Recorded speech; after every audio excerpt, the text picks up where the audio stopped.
So if I lift it, I then rule Asgard? Yes, of course.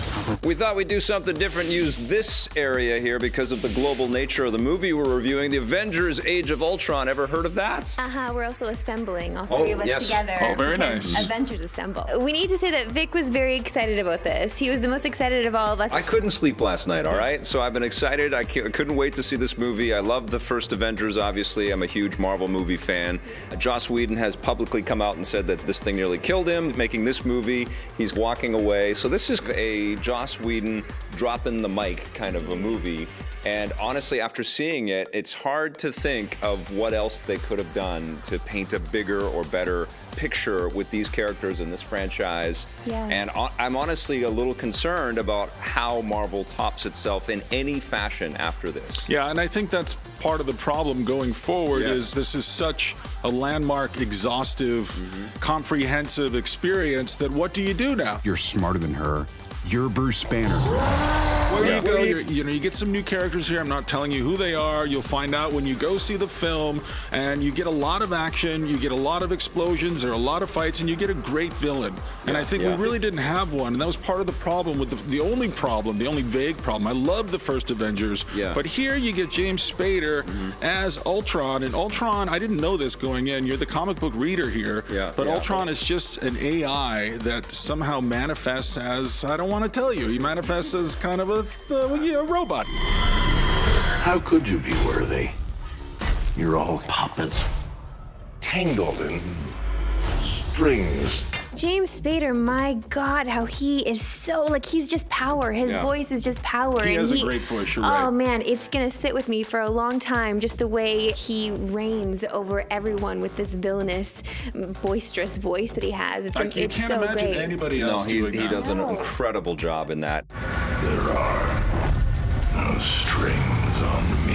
And that's also a core thematic element in this picture, is this distrust that everybody has with these machines that are coming to life. And after all of this carnage and destruction that Ultron and his machines have rained down on Earth already. There's some carnage. Oh yeah, it's incredible. And obviously this is an effects-driven movie, and as all of the Marvel films have been, but when you put them all together on screen, you have to accelerate and you have to turn it into something that is just so much more of a spectacle than your mind can even deal with. And there are so many moments like that, but I think one of the best crystallizing effects here is the real transformation of Ruffalo as the Hulk. Oh, yeah. And the facial stuff that they've done with the Hulk. It does kind of feel at different junctures as you're watching the film that it's obviously part animated film, also part live action as well. You know, the first film, one of the other problems was when Loki intentionally got himself trapped and then had to find his way out. And there were some cliches that didn't feel fresh. What?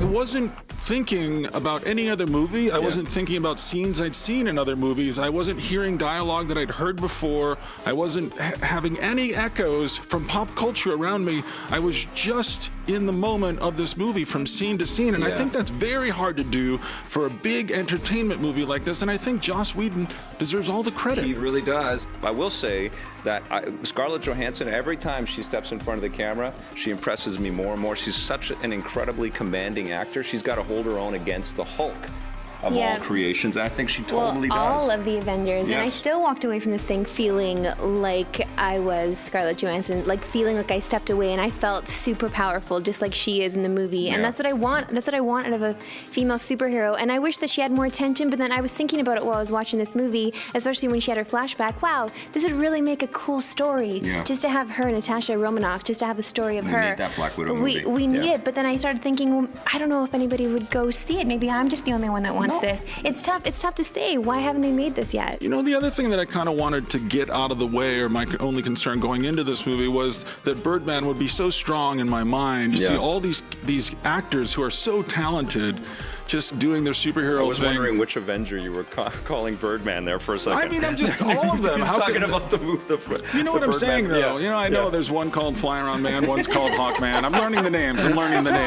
But, you know, I didn't think about Birdman even once. And I just thought, you know, I just was thinking of them as the characters that they are in the movie. I wasn't thinking, oh, Robert Downey Jr. is kind of old now. The fact that I wasn't having any of those digressions in my mind he is Iron Man, right? Is a testament to the work that they've done here. Yeah. This is great. It's very dark, much darker than I thought it would be, much darker than the first film.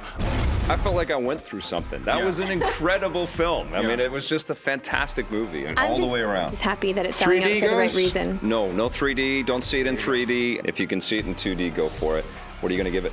Gets a 9. Gets a 10 for me. What are you giving it? 8.5. Loved it.